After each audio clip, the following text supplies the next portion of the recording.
there's a man who is just there, and he's just kind of looking around, and my eyesight is really bad, so I'm always assuming that nobody's looking at me, because I feel like everybody is, since I can't see if they actually are or not. And I'm like, stop it, nobody's looking at you, you're fine, you're okay. But it just, I felt uneasy, because I felt like this person kept looking at me, and maybe they were looking at me, and they were like, why has she been staying there for the last 45 minutes doing fuck all? Right? So he was just staring at me. And then he came out of the 7-Eleven. And in the 7-Eleven area, there's a place to sit, by the way. Like, if you've ever been in Asian supermarkets, you would see that there's a little sitting area there. So he just sat there. So he came out, and it looked like he was waiting for someone. So he was just standing there. By this point, the guy stopped replying to me. So I don't know what I was waiting for, but I was just waiting for him anyway. This really taught me not to waste my time.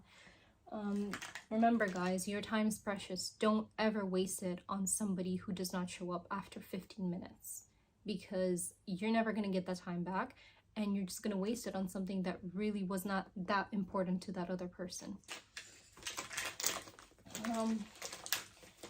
So I'm waiting for him to show up, to come, to anything really, because I was like, why the hell is he not here yet? And this guy, he just kept going inside, he kept going outside, and then back inside and outside.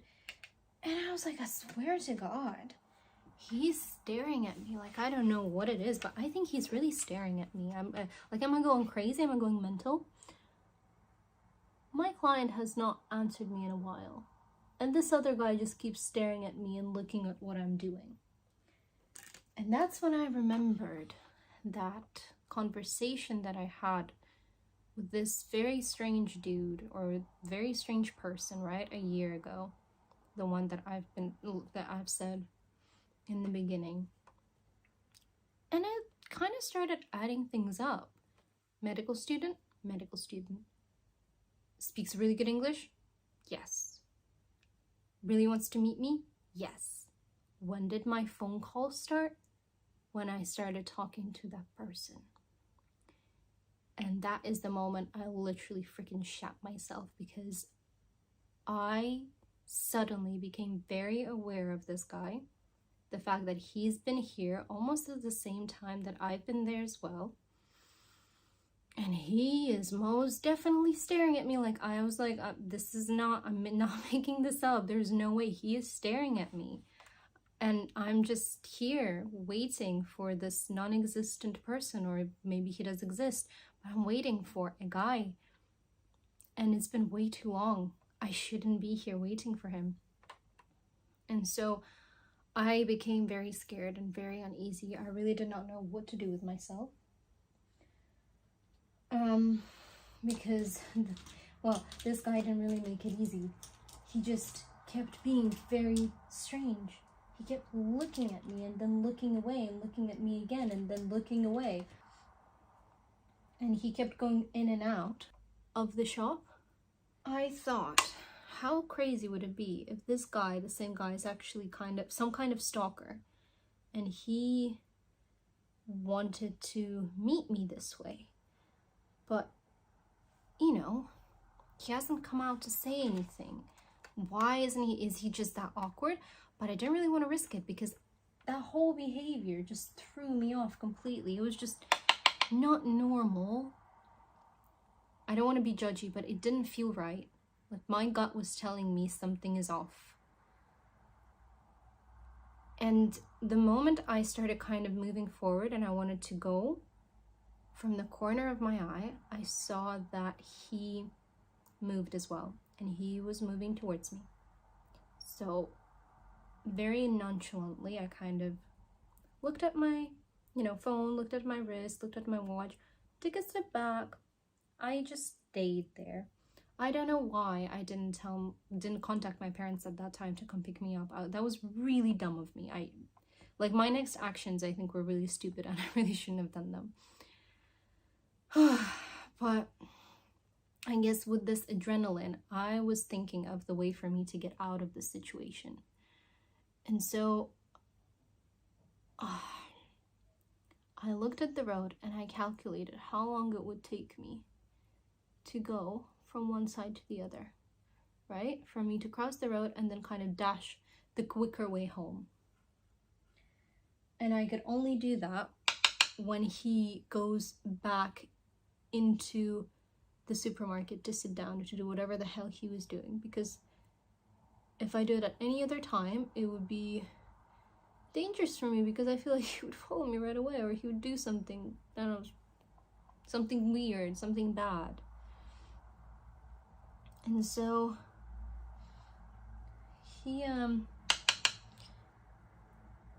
he was staring at me, and he was looking, and he was just kind of waiting. And then he noticed that again, I'm not doing anything, I'm not moving. So he moved back and he went in to the supermarket. And as he did that, thank God, the lights turned on green. And I just kind of dashed. I didn't run. I just kind of walked really, really fast. And as I was walking really, really fast, you know, I was still thinking that maybe I'm crazy, nothing's happening. But as I'm walking that way, I have to kind of go right by the supermarket.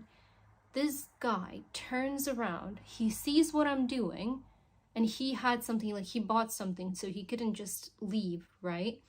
He takes his food and he like desperately starts searching for a trash can or anything to get rid of his food, to throw it away, because in Japanese culture you can't really leave things. You have to, you know, especially if you don't want to look dodgy, to respect your surroundings. So he's like desperately looking for things to throw it away and trying to like get out of the shop, and he's about to come out of the shop. And I became really scared. I just dashed for that exit, for that road, the fast road up. The reason why I thought that was really stupid is because that whole road leading upwards didn't have any people.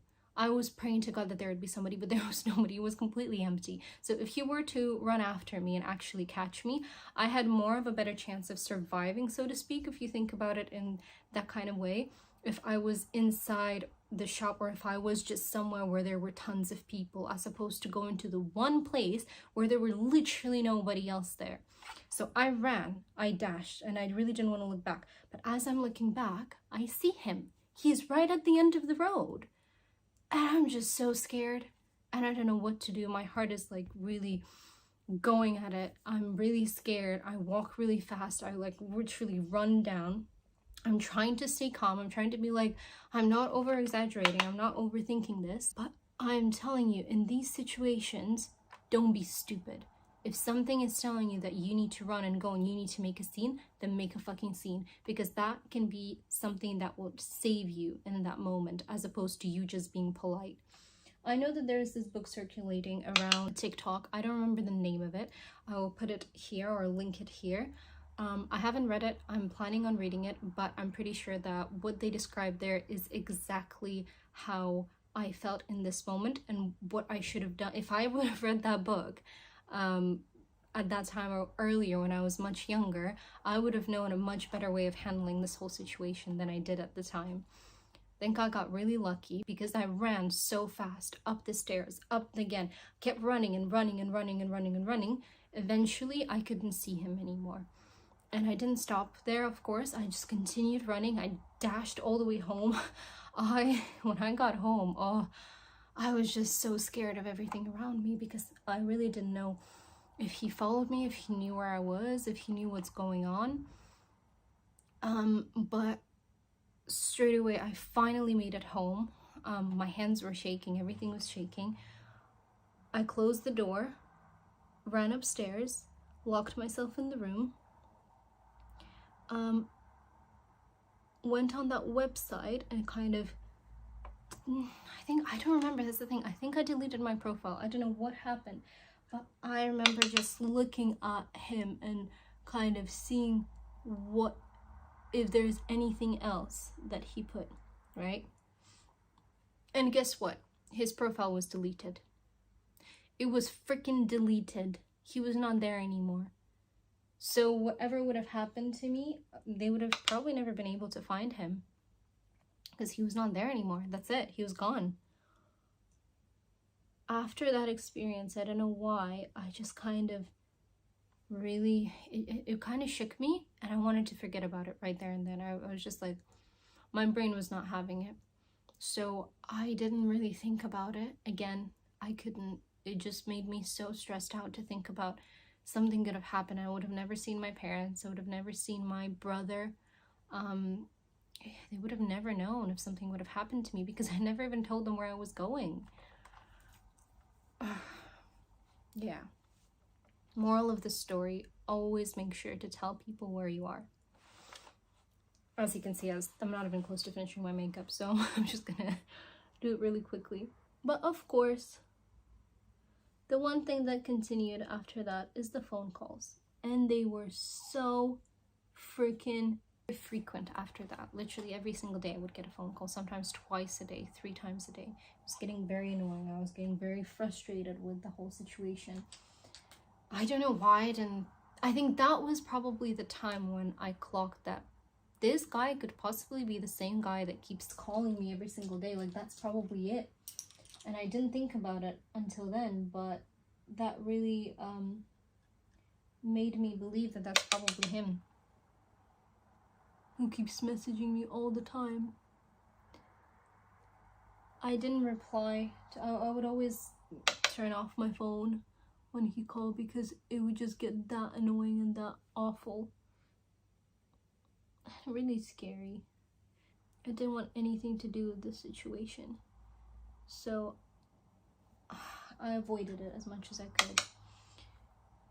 There came a time where when I was with my boyfriend and that number would constantly call me, and my boyfriend was like, why do they keep calling you? Like, what is it? Who is it? And I told him that, oh, well, you know, don't want to sound very strange or anything like that, but I think I have a stalker. He didn't believe me at first. But with the amount of times that I would keep getting same phone calls and there would be like a male voice or somebody breathing down the phone, it was terrifying, but it was also very annoying.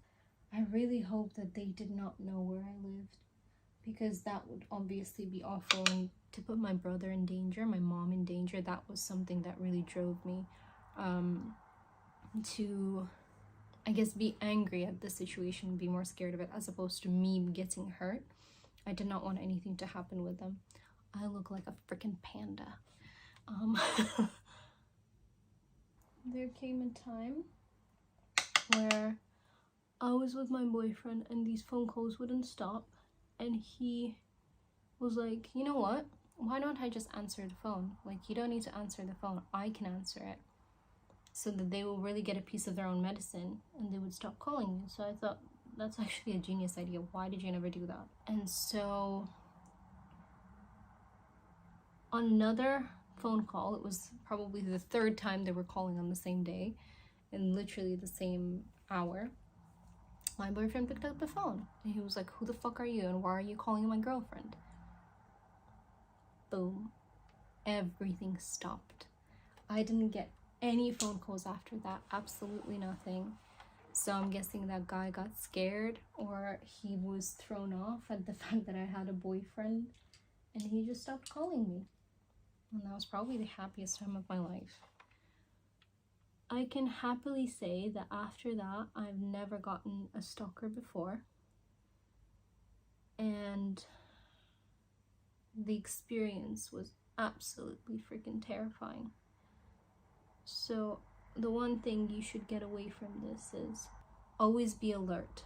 Know your surroundings. Remember to tell your loved ones where you're going, because you never know what kind of situation you're going to get yourself into, and they will need to know.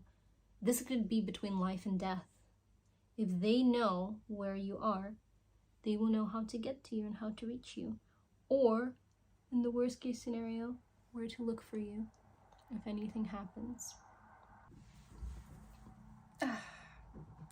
Apologies for not filming the whole look, since this was more of a story time as opposed to makeup tutorial. I thought I'll just get ready in front of the camera, tell you my story, and then complete my Halloween look. So let me show you how it looks like. So this is the I think I'm probably witch pirate with a curse or a blessing. Excuse me for the mess behind me. We just moved in to a new flat. So, this is the makeup look. I hope you enjoyed the video. Please stay safe and always remember that people can do bad things,